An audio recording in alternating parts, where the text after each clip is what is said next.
Silver ETF एक दिन में 20% से भी ज्यादा क्रैश हो चुके हैं और वो भी सिर्फ 40 मिनट में। और एमसीएक्स ऑलमोस्ट स्टेबल। पर ऐसा कैसे? एक क्रैश है स्कैम। टेंशन मत लो, अभी समझाता हूँ। आज यानी 22 जनवरी की सुबह ठीक 9:30 बजे से इंडियन सिल्वर ईटीएफ का फ्री फॉल शुरू हुआ। निप्पॉन इंडिया का silver ETF 19% down, ICICI Prudential का सिल्वर ईटीएफ अगेन 19% डाउन और कोटक इंडिया का सिल्वर ईटीएफ 20% डाउन। पर यार एक बार एमसीएक्स फ्यूचर्स की तरफ तो देखो, ऑलमोस्ट स्टेबल। तो ईटीएफ वाला 20% कैसे गिर गए जबकि एक्चुअल सिल्वर का प्राइस तो स्टेबल है? यार समझो, ये सिल्वर क्रैश नहीं, प्रीमियम क्रैश। पिछले 20 दिनों में सिल्वर ने 35% की रैली मारी है। रिटेल इन्वेस्टर्स फोमो में थे, सिल्वर तो चांद में जाकर ही मानेगा। तो उन्होंने बेसुध होकर सिल्वर ईटीएफ खरीदे और वो भी एनएवी से 10 से 12% प्रीमियम ऊपर। एनएवी का मतलब नेट एसेट वैल्यू, यानी ईटीएफ की एक्चुअल वैल्यू। अब सवाल उठता है कि रिटेल इन्वेस्टर्स ने 10 से 12% ज्यादा प्रीमियम देकर आखिर ये ईटीएफ खरीदे क्यों? जवाब हमेशा की तरह वही, फोमो। यार अब बिगर पिक्चर देखो। पिछले हफ्ते से ट्रम्प एग्रेसिव था, ग्रीनलैंड ले लिया जाएगा, टेरिफ लाए जाएंगे और ईरान पे अटैक कर लिया जाएगा,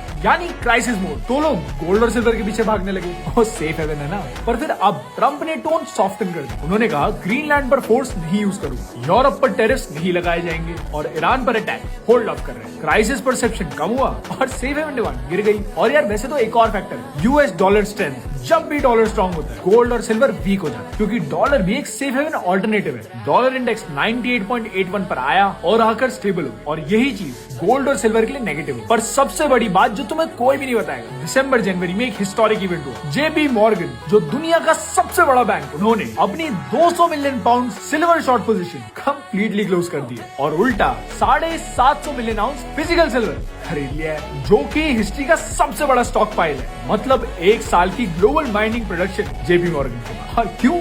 क्योंकि वो जानते हैं यार फिजिकल सिल्वर की शॉर्टेज है, चाइना ने एक्सपोर्ट कंट्रोल्स लगा दिए और सप्लाई टाइट हो रही है। पर रिटेल फोमो में 10 से 12% ज्यादा प्रीमियम देकर ईटीएफ खरीद रहा है। तो यार ये combination, premium correction plus Trump के स्टैंड की सॉफ्टनिंग, डॉलर की स्ट्रेंथ और जेपी मॉर्गन का स्ट्रेटेजिक फ्लिप और heavy profit making, result ETF crash. तो मित्रों अब तो समझ गए ना, ये क्रैश नहीं करेक्शन था। प्रीमियम बबल बर्स्ट हुआ है, फोमो खत्म हुआ है और रियलिटी चेक हुई है। याद रखो, जब भी सेंटिमेंट घूमता है ईटीएफ सबसे पहले गिरते हैं और फ्यूचर्स बाद में। और अगर तुमने भी इतने हाई प्रीमियम पर खरीदा था तो ये तुम्हारे लिए एक लेसन होगा। यार एनएवी देखो और फालतू प्रीमियम क्यों देना है यार। और मैं हमेशा बार बार ये बात कहता हूँ कि फोमो से बच के रहो। और 100 बात की एक बात, सिल्वर फंडामेंटल्स अभी भी स्ट्रॉन्ग, 25% ए टू डेट है, पर शॉर्ट टर्म वॉलेटिलिटी तो थोड़ी रहेगी है। तो जब तक सिल्वर स्टेबल होता है तब तक जल्दी से मुझे फॉलो करो फॉर सिंपल और सीधी बात, बिना बकवास।